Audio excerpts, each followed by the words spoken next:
Hermanos, buenos días. Hoy vamos a continuar con nuestra serie de sermones, pero antes les tengo una pregunta. ¿Cómo ustedes describirían a nuestra ciudad? En alguna palabra que se te venga a la mente. Piensa en las cosas buenas, ¿ok? Vamos a entender cosas buenas. ¿Qué pensarían? ¿Cómo describirían nuestra ciudad? ¿Es alegre nuestra ciudad? Sí, alegre, ¿verdad? Tenemos muchos lugares donde alegrarnos. ¿Es calmada nuestra ciudad?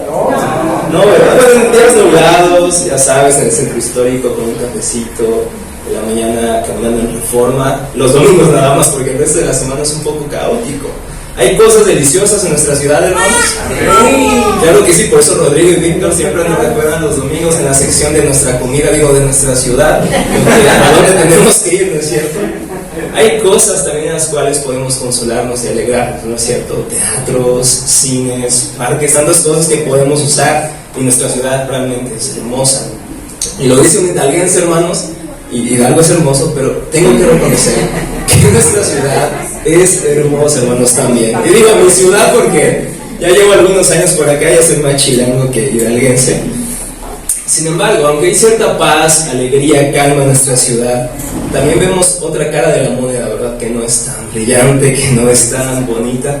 Hay caos, un tráfico terrible, estrés, ansiedad, tristeza, orfandad, delincuencia, homicidios, feminicidios.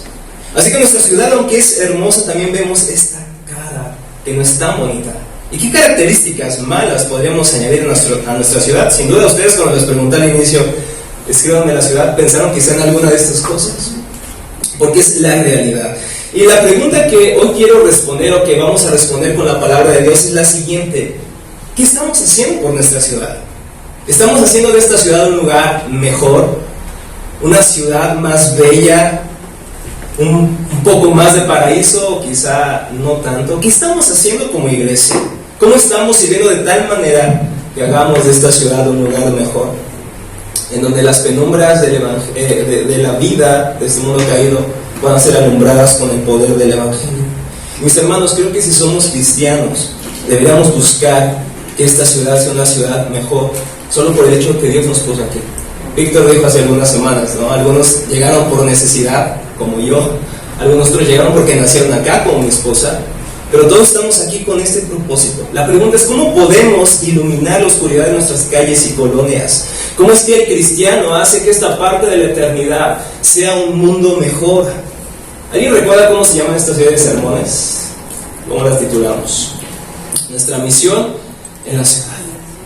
Eso es lo que pretendemos, mis hermanos. Y para continuar con esta retadora serie que sin duda nos ha confrontado, en lo personal me ha confrontado en muchos aspectos, le pido que continuemos con Mateo capítulo 5, si me acompañan.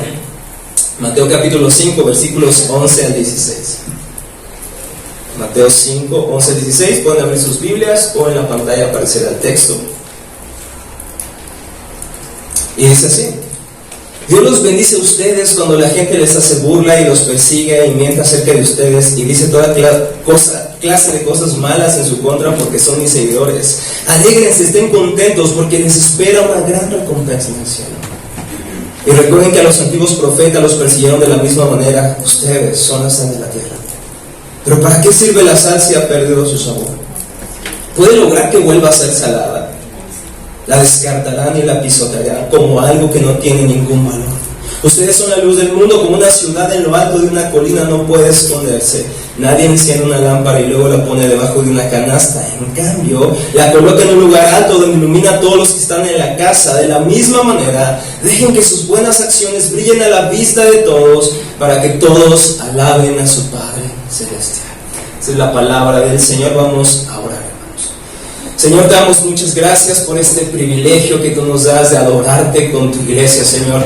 Quizá venimos desanimados, desconsolados, preocupados por ciertas circunstancias, Padre, en nuestras vidas, pero qué hermoso es cantar de la esperanza, Señor. Qué hermoso es cantar y poner nuestra mirada en Cristo con tu iglesia. Padre, usa tu palabra para que otra vez nuestros corazones puedan volver a ti, Señor. Que en medio del caos, que en medio de la violencia, que en medio de los desastres de este mundo caído, la paz de Cristo descanse en nuestros corazones, Señor. Y ayúdanos en esa paz, Padre, a esparcirla, a extenderla a nuestra ciudad, a nuestra colonia, a nuestros hogares, a nuestro entorno, Señor. Que hoy tu palabra hable en nuestros corazones, que a pesar de la finitud, de las limitaciones del predicador, tú uses tu palabra para bendecir a tu iglesia. Habla a nuestros corazones, Señor. Espíritu Santo, abre nuestros ojos a la maravilla de tu palabra. En Cristo Jesús te lo pedimos. Amén. Mis hermanos, tomando como fuente este texto, vamos a reflexionar en 3 ideas principales que veo que fluyen claramente en este texto. Número 1, vamos a hablar de una alegría en una ciudad caída. Alegría en una ciudad caída. Número 2, sabor en una ciudad insípida. Sabor en una ciudad insípida. Y número 3, luz en una ciudad sombría. Luz en una ciudad sombría. El título de este sermón escogido: la iglesia, el faro de la ciudad. Vamos a nuestro primer punto, que se encuentra en los versículos 11 en adelante. Dios los bendice a ustedes, dice el texto. Cuando la gente, quiero que escuchen esto. Dios los bendice a ustedes cuando la gente les hace burla y los persigue y miente acerca de ustedes y dice todas las cosas malas en su contra porque son mis seguidores. ¿Qué debería decir el texto inmediatamente? Pónganse tristes. No, dice, alégrense. Estén contentos porque les espera una gran recompensa en el cielo, y recuerden que a los antiguos profetas los persiguieron de la misma manera que ustedes. Esta parece ser la 9ª bienaventuranza de estas bienaventuranzas que vienen atrás. Hace unos meses Rodrigo nos predicó las bienaventuranzas, no sé si se acuerdan de alguna de ellas, pero las bienaventuranzas son como un preámbulo, como un prólogo para aquellos que son parte del reino de Dios. Las bienaventuranzas, podríamos decir, responden a la pregunta: ¿cómo luce la vida de un cristiano? ¿Cómo se ve alguien que ha nacido de nuevo? En las bienaventuranzas, el énfasis está en la vida piadosa que empieza con la transformación interior de nuestros corazones por la obra del Señor. Lo que Cristo hizo por nosotros se expresa en la forma en cómo vivimos. Más o menos nos dicen las bienaventuranzas: así se ve a alguien que ha nacido de nuevo, alguien que ha sido transformado por el Evangelio. Así que no son imperativos u órdenes, ¿no? Tienes que ser pacífico, tienes que ser manso. No son órdenes, son, por así decirlo, un reflejo de lo que somos los cristianos. Si fueran órdenes, díganme quiénes de ustedes han tenido éxito en sentirse humildes. Hoy me quiero sentir humilde. Hoy quiero ser una persona pacífica, una persona pobre en espíritu. ¿Cómo le haces para sentirte así?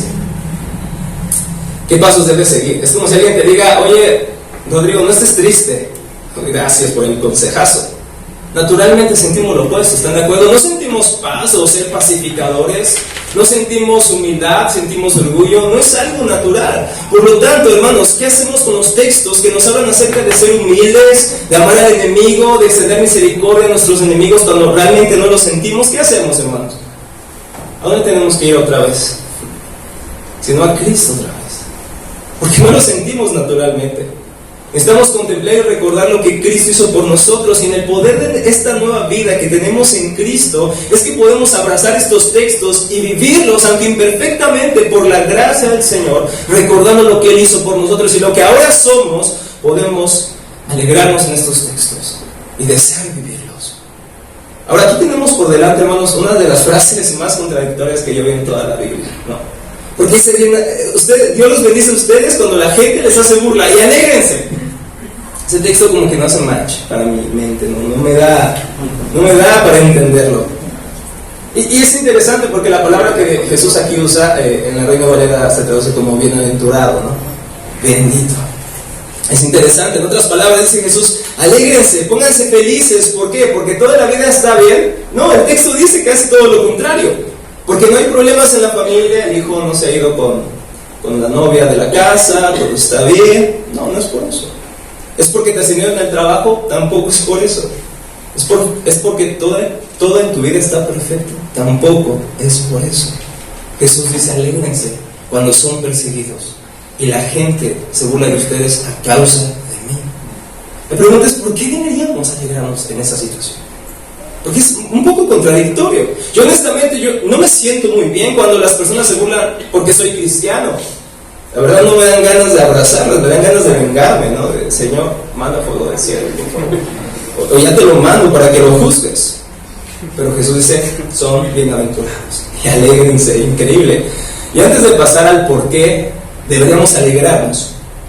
Vamos a ver la causa de estas cosas. ¿Por qué suceden estas cosas? ¿Por qué hay burlas? ¿Por qué hay todo tipo de persecución en contra de los cristianos? Dice, porque son mis seguidores. En otras palabras, aquellos que sufren injustamente, no es por causa de ellos, sino por causa de Cristo. No es por nuestras maldades, sino por la justicia que tenemos, por la obra perfecta de Cristo y que reflejamos en nuestras vidas todos los días. Y al reflejar esta nueva vida en un mundo caído, es natural que despierte incomodidad en algunas personas. ¿Están de acuerdo? ¿Sabes de lo que te hablo? ¿Te han hecho alguna injusticia? ¿Te han menospreciado porque eres cristiano? Quizá tu familia, en el trabajo, constantemente te hacen burla acerca de tu fe. Eso es natural si tú eres hijo de Dios. Aquí vemos tres tipos de cosas que suceden al cristiano que vive en un mundo caído. Número uno, Jesús dice que los van a insultar, es decir, nos van a desprestigiar. Y eso lo vivieron los discípulos. ¿Quién ha leído Hechos? Vivieron los discípulos esto. Menosprecio, burlas. Algunos, en la siguiente generación de los apóstoles se llama padres apostólicos, en la siguiente los padres de la iglesia. Ellos vivieron una persecución constante, burlas constantes. Es por eso que hay personas como Justino Mártir, Tasiano y otros que escribieron para defender su fe a causa que eran desprestigiados constantemente. Y Jesús también dice en segundo lugar, sufrirán persecución, literalmente, persecución a causa de nuestra fe. Yo les pregunto, ¿aquí en México, en la ciudad, vivimos persecución? Honestamente. ¿Quién es perseguido? ¿Quién nos está esperando allá afuera para matarnos? No, ¿verdad? Pero en algunas partes de nuestro país, como en Chiapas, Oaxaca, algunas partes recónditas, digamos, del país, sí sufren persecuciones. Tengo el placer de conocer a un pastor que trabaja con estas personas perseguidas y cuando me cuenta sus historias, de verdad, cuando yo me siento mal por mis circunstancias, me bendice hablar con este pastor porque me recuerda, oye Rafa, estás viviendo en el paraíso. Porque realmente sí hay lugares donde se está viviendo persecución. ¿Y por qué existen las persecuciones? Porque como dijimos, donde siempre hay un cristiano va a haber ciertas molestias, como que los cristianos son un poco, bueno, somos, ¿verdad? Un poco molestos a veces, ¿no es cierto? No pueden decir las personas groserías. ¿Por qué? Porque ahí está Oscar. No pueden hacer trance en tu trabajo porque ahí va el cristiano que va con el chisme al patrón, ¿no? O no puedes hablar mal de alguien porque el cristiano no le gusta desprestigiar a otros y bueno, te va a confrontar. Yo no sé si causas este tipo de incomodidades en el lugar donde tú te rodeas, trabajas y te desarrollas. Y no estoy hablando de incomodidades de cuando subes tu música de José Adrián Romero a todo volumen ahí en la colonia, o cuando te pones a cantar un himno en la fila para ver Barbie. ¿Eso sucedió, hermanos? No hablo de ese tipo de incomodidades. Hablo de la incomodidad que surge de nuestras vidas por nuestra integridad, por nuestra transparencia, por nuestra constante búsqueda del bien.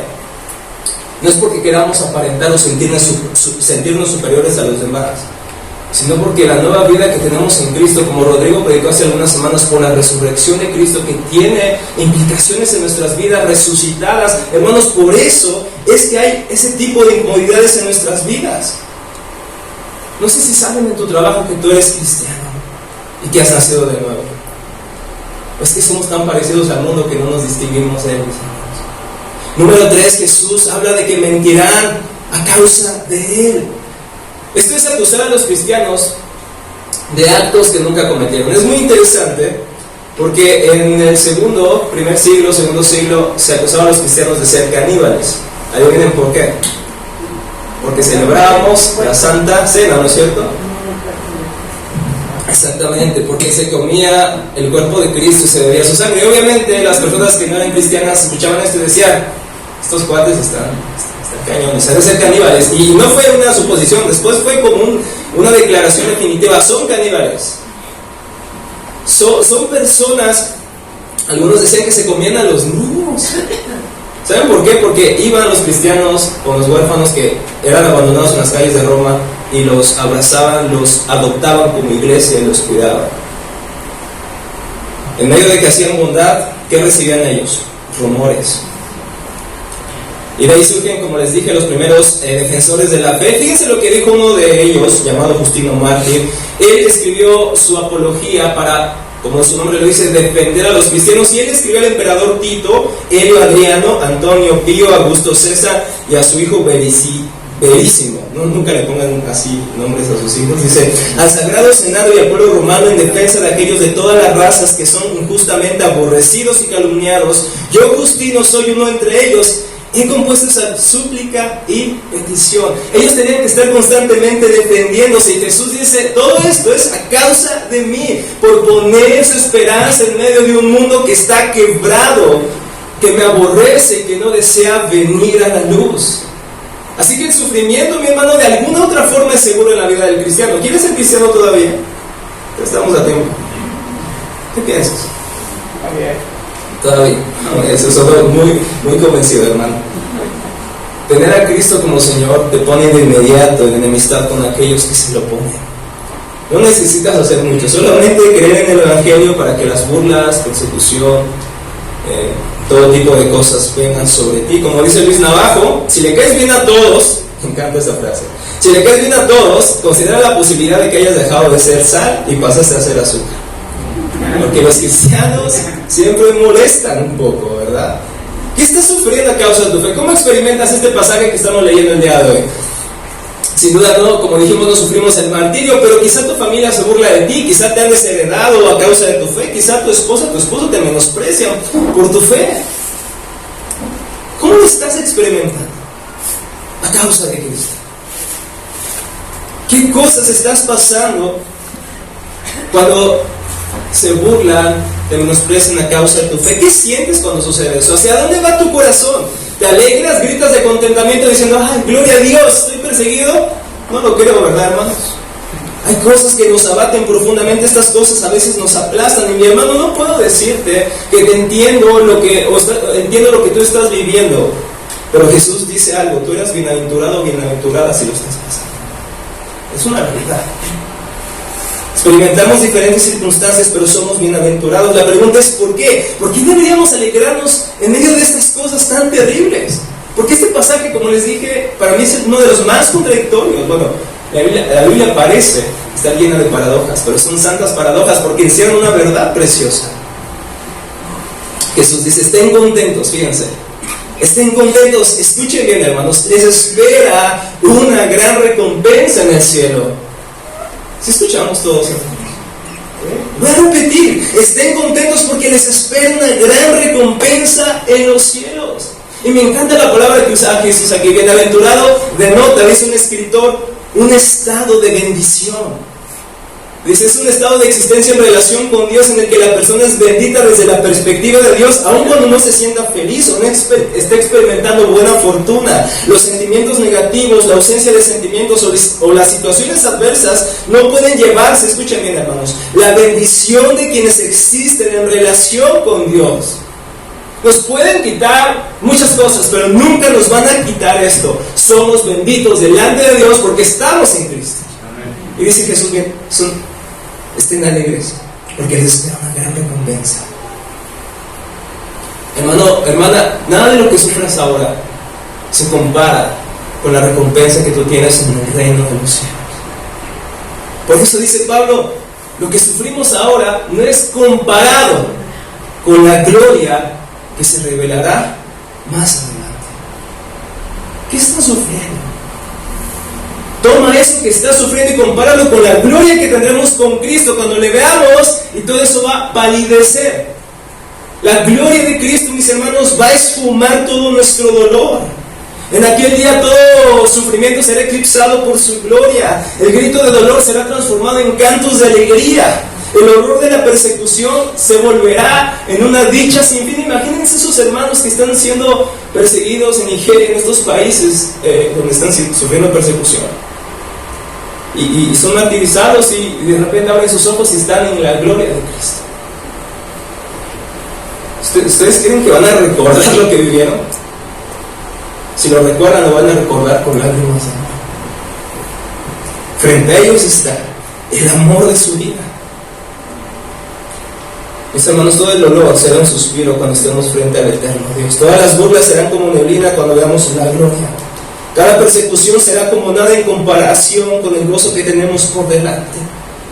Es por eso que, aunque experimentamos dolor, hay gozo también. ¿Hay palabras para explicar esto? No lo creo. Cristiano es una persona extraña. En medio de un mundo caído, en circunstancias caídas, puede alegrarse con una alegría celestial. ¿Quién puede explicar eso, hermanos? Y esa alegría es verdadera. No como decía Marx, que la religión daba una felicidad artificial, tan momentánea como el opio. Por eso le llamaba a la religión ¿cómo? El opio del cuerpo. No, querido Marx, esa es la verdadera alegría y suprema. Nos encontraremos con Cristo cara a cara. No es una ilusión, hermanos.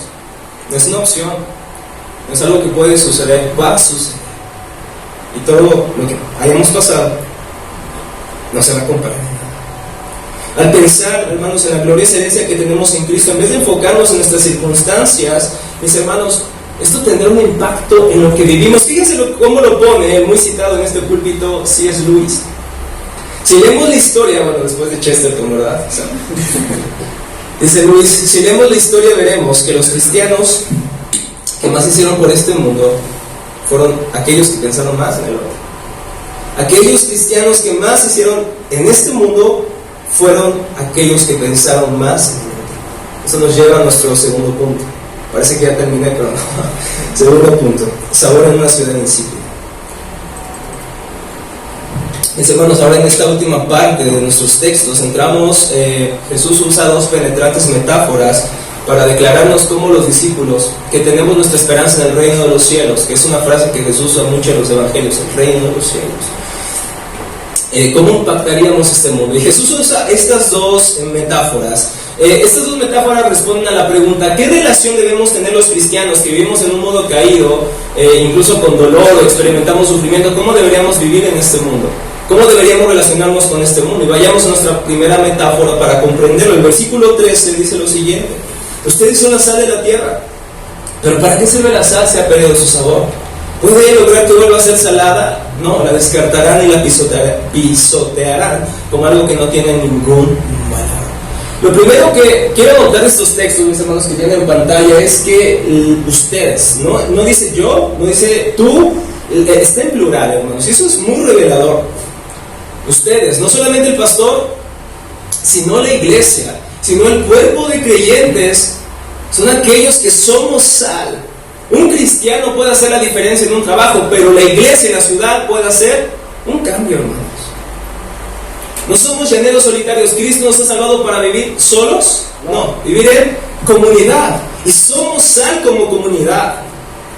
Por eso existen organizaciones como la Alianza Estratégica de México, el pastor Víctor Cruz, Rodrigo, están también, donde vemos la forma de ayudar a la ciudad en diferentes maneras, porque sabemos que esta iglesia preciosa, hermosa, no podemos cambiar nuestra ciudad, necesitamos de otros hermanos, tanto presbiterianos como bautistas, pentecostales como metodistas, pero que somos una sola iglesia, mis hermanos, porque no podemos solo. Permítanme ilustrar esto. Cierta revista relató la historia trágica de unos padres que perdieron a su hijo en Kansas. Tenía 4 años y bueno, el niño pues obviamente era una estatura pequeñito, y corrió por los grandes campos de trigo y se perdió. Toda esa noche sus papás gritaron incansablemente para buscarlo, pero sin éxito. Los vecinos, los amigos escucharon de esto y entonces les ayudaron. Lamentablemente lo encontraron muerto. Y es desgarrador la imagen del padre en esta revista cargando a su niño muerto. Y debajo de esta leyenda, de este artículo, decía: oh Dios, si tan solo hubiéramos unido nuestras manos santas. Si tan solo hubiéramos unido nuestras manos antes. Mis hermanos, así que para el bien de la ciudad y de este mundo hace falta más que un granito de sal, más que un rayito de sol. Hace falta la iglesia de Cristo en el poder del Espíritu Santo. Somos comunidad, y Jesús les dice: ustedes son, no van a ser, ustedes son. El énfasis está en lo que somos en Cristo. Somos sal. La pregunta es, hermanos, ¿pero por qué sal? No, Jesús no hubiera usado otra metáfora. ¿Qué les hubiera gustado a ustedes? ¿No? Ustedes son como los Power Rangers o algo así. No, dice: ustedes son sal. ¿Por qué Jesús hace esta comparación? La sal obviamente es valiosa para nuestra cocina todos los días, ¿verdad? Pero en el mundo antiguo era mucho más valiosa. De hecho, hermanos, los griegos le llamaban theón, le llamaban divina la sal. También los griegos decían esto, los romanos decían que después del sol, la sal era lo más valioso. Y de hecho muchos soldados romanos recibían su salario en sal. De ahí surge nuestro término, salario, ¿no? ¡Qué descubrimiento! Hoy demostraríamos nuestra amistad a través de regalarnos un libro de teología, ¿no? O sea, si me regalas un libro de teología, pero antes te regalaban sal, y cuando alguien te regalaba sal estaba diciendo, oye, tú eres mi amigo y voy a hacer todo por ti, y voy a velar por ti sin importar las circunstancias. Y de hecho en el Antiguo Testamento, en Levítico 2:13, vemos que la sal se usaba para sellar pactos. Así que la sal era muy importante, y la audiencia de Jesús entendía entonces la comparación. Entendía que al comparar a sus discípulos, Jesús con la sal les estaba comunicando la importancia y la valiosa función que tenían en este mundo. Pero la pregunta es, ¿por qué con la sal?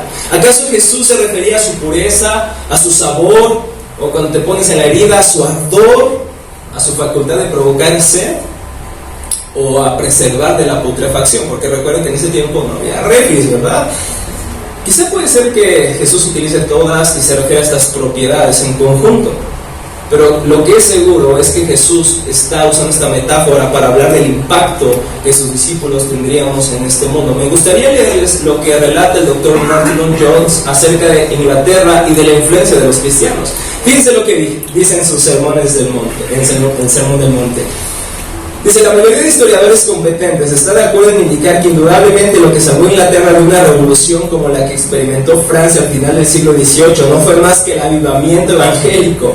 Eso no se debía a que directamente se hiciera algo, es decir, no hicieron una gran campaña o algo así, dice, sino que enormes cantidades de individuos que se convirtieron en cristianos estaban viviendo una vida mejor y tenían una perspectiva más elevada de la vida.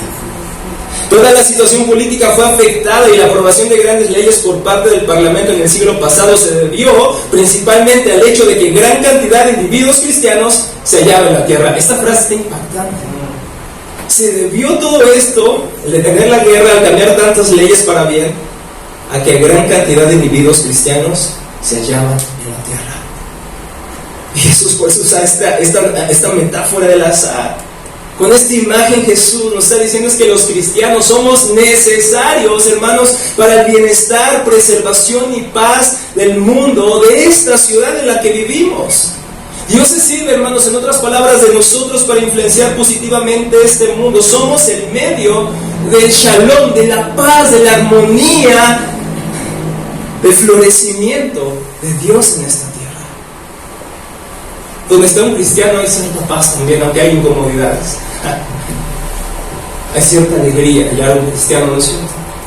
Es encontrar con esos cristianos que solamente hablas con ellos y solamente al verlos o hablar con ellos te dan para arriba, ¿no? Te sientes ánimo. Los cristianos están llamados a ser luz. Mis hermanos, la pregunta ahora es, ¿cómo estamos realmente influenciando nuestra ciudad nosotros aquí? No los discípulos del siglo I, los discípulos del siglo XXI. ¿Cómo estamos impactando nuestros trabajos, mis hermanos? Nuestras colonias, a nuestros vecinos, donde vivamos. ¿Cómo estamos siendo sal, mis hermanos? Independientemente de tu profesión, porque podemos pensar que solamente los que influencian lo hacen desde un púlpito, lo cual es cierto, hay influencias. De aquí los pastores nos hablan de cómo vivir nuestra fe integral en nuestra vida todos los días, pero no son los únicos que pueden influenciar a esta ciudad. Todos nosotros somos sal, no solamente Víctor, no importa cuál sea tu profesión, vocación, vivir el Evangelio hará que nuestras vidas sazonen, preserven y provoquen el bienestar de nuestro entorno. Y hermanos, tenemos que profundizar más en esta verdad, me gustaría, pero pues ya me está viendo feo Víctor y Rodrigo por el tiempo. Pero pueden ustedes estudiar más a fondo esto en el taller que va a haber de City to City, ¿cierto, Víctor? Se va a estar impartiendo los sábados a partir del 2 de septiembre al 14 de octubre, así que pueden conectarse sobre fe y trabajo. Entonces, ¿cómo integrar nuestra fe? Vamos a ver el libro de Tim Keller, Toda Buena Obra, que es un buen libro. Entonces, queremos saber más, ¿cómo integrar mi trabajo como contador, como docente, como artista. Creo que este curso va a ser muy bueno, así que pueden anotarse con Rodrigo.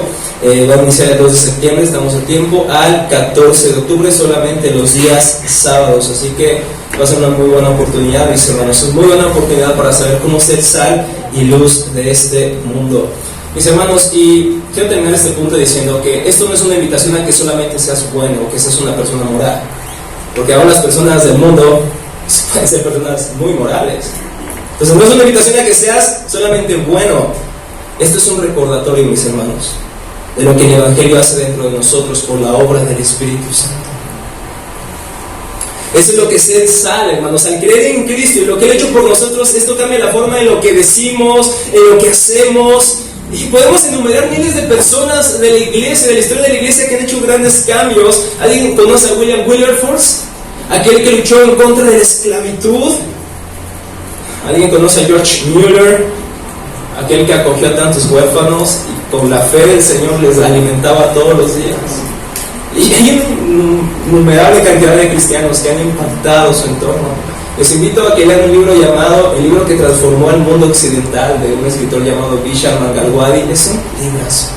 Pues habla cómo la influencia del cristianismo cambió al mundo occidental y cómo Occidente avanzó, a diferencia del Oriente, a pasos agigantados.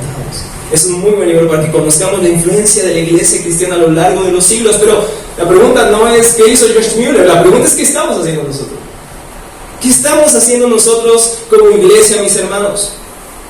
¿Estamos siendo un medio por el cual esta ciudad es un lugar mejor con el poder del Evangelio? Porque la iglesia es como la sal que retarda la descomposición. Así por el Evangelio, mis hermanos, preservamos este mundo de su corrupción espiritual, ya que por el pecado este mundo tiende a descomponerse. Desde la caída del Edén somos exiliados perpetuos, hasta que la luz del Evangelio viene a nuestras vidas y volvemos al hogar, volvemos a nuestra relación con Dios, mis hermanos. Este mundo está en constante mejoramiento, hermanos. Está en constante deterioro por nuestros corazones.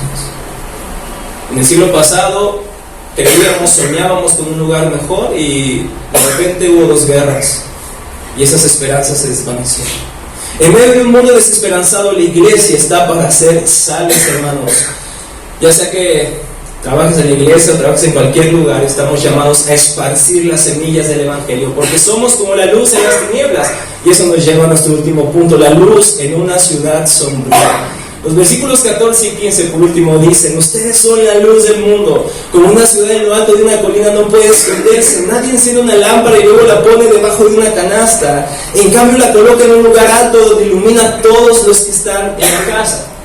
Las lámparas en el primer siglo eran muy importantes, ¿estamos de acuerdo? Porque no había luz, no había CP ni nada de esto, y había unas pequeñas unas vasijas de barro donde se ponía ahí aceite y se prendía. Y como normalmente los lugares no eran casas con 2 pisos o 4 habitaciones, solamente era una habitación, solamente una de estas lámparas era capaz de alumbrar a toda la casa.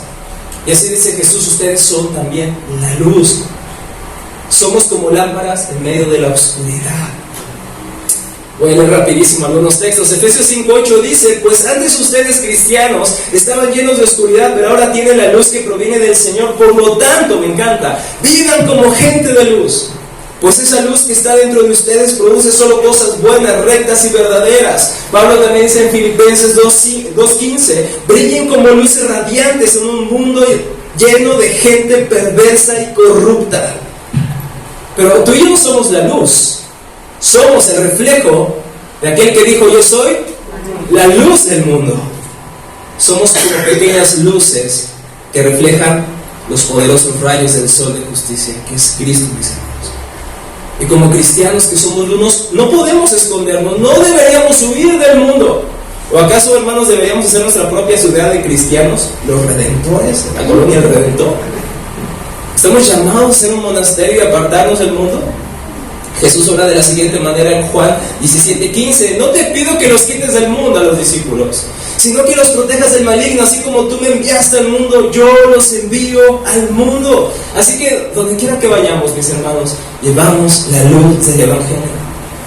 Podrás pensar: ¿cómo yo puedo llevar la luz del Evangelio? Te entiendo que Eduardo Verástegui, que está con Sound of Freedom dando giras y esta película, es luz, pero nosotros ¿cómo podemos hacerlo, mis hermanos?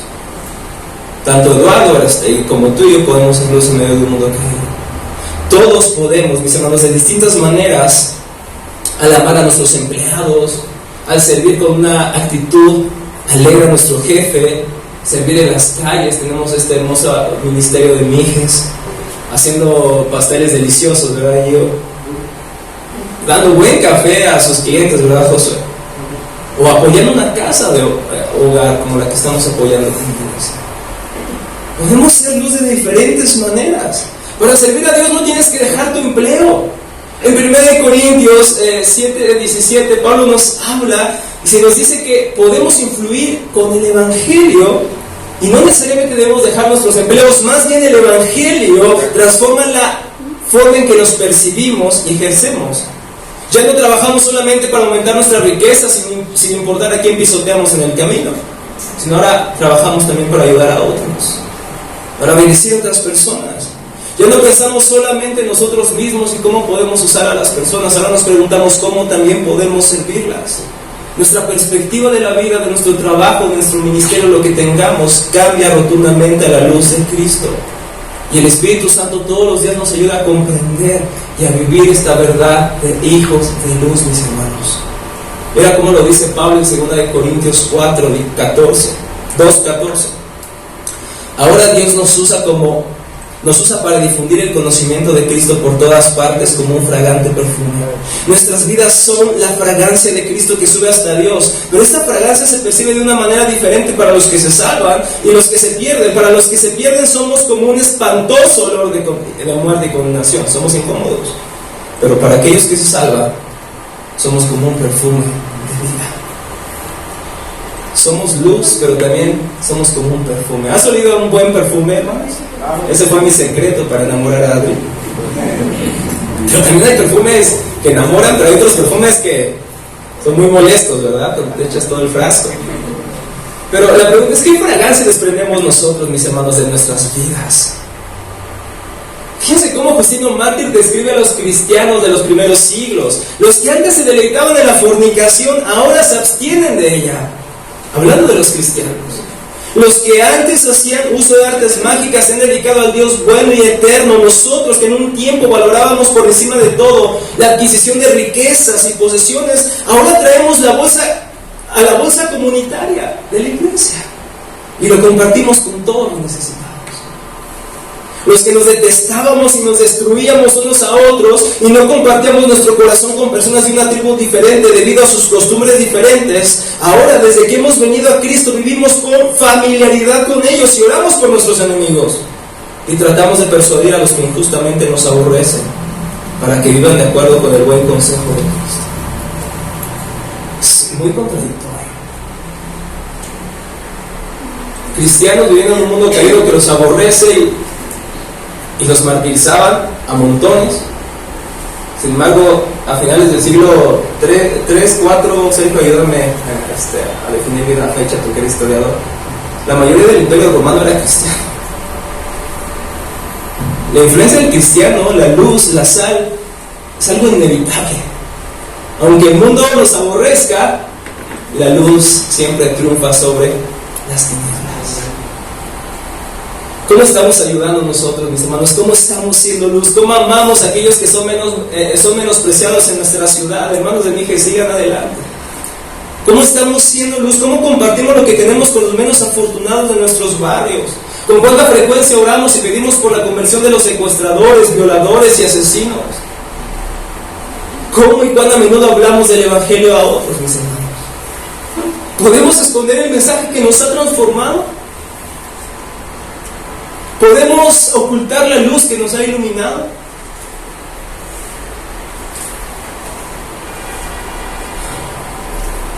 Por último, hermano, quiero que notemos que el propósito de nuestra vida renovada no es llamar la atención sobre nosotros mismos. El propósito de todo esto no es que digan, wow, qué grandes Rodrigo, qué grandes Rafa. No, el propósito es, dice el versículo 16, de la misma manera dejen que sus buenas acciones brillen a la vista de todos, para que todos alaben a su Padre Celestial, mis hermanos. La gloria de esto no es para nosotros, es para el Señor. Porque no haríamos o no viviríamos de la manera que ahora vivimos si no hubiese sido porque el Padre entregó a su Hijo y nos trajo a sí mismo, mis hermanos. Porque éramos personas que vivían en la oscuridad también, ¿están de acuerdo?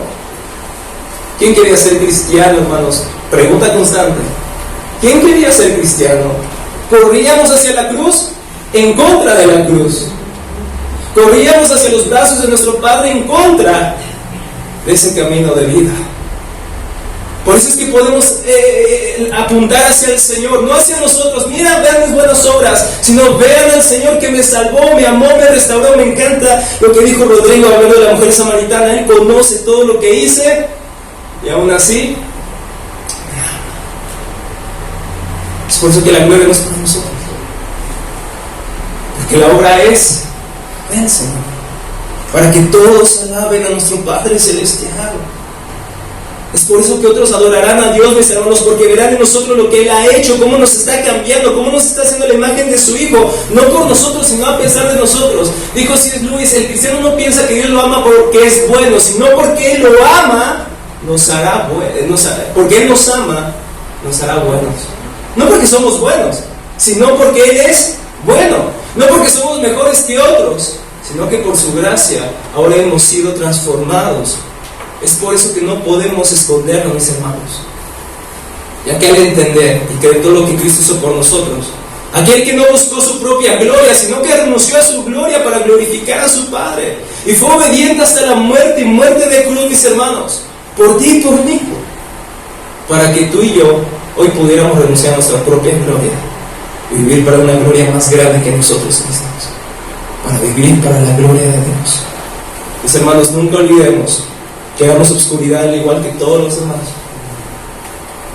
pero Dios dijo en la oscuridad de nuestros corazones: sea la luz, y fue la luz, y pudimos ver en ese momento la gloria que estaba velada a nuestros ojos, y ahora sabemos que somos hijos de Dios, somos hijos de luz.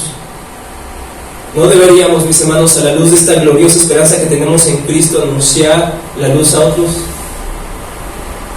Amigo que hoy nos visitas, o que no has creído en Cristo, ¿vendrás hoy a Cristo? ¿Permitirás que la luz irrumpa en tu alma? ¿Permanecerás sin ver esa gloria del Salvador? ¿O te conformarás con pequeñas glorias que no te pueden satisfacer?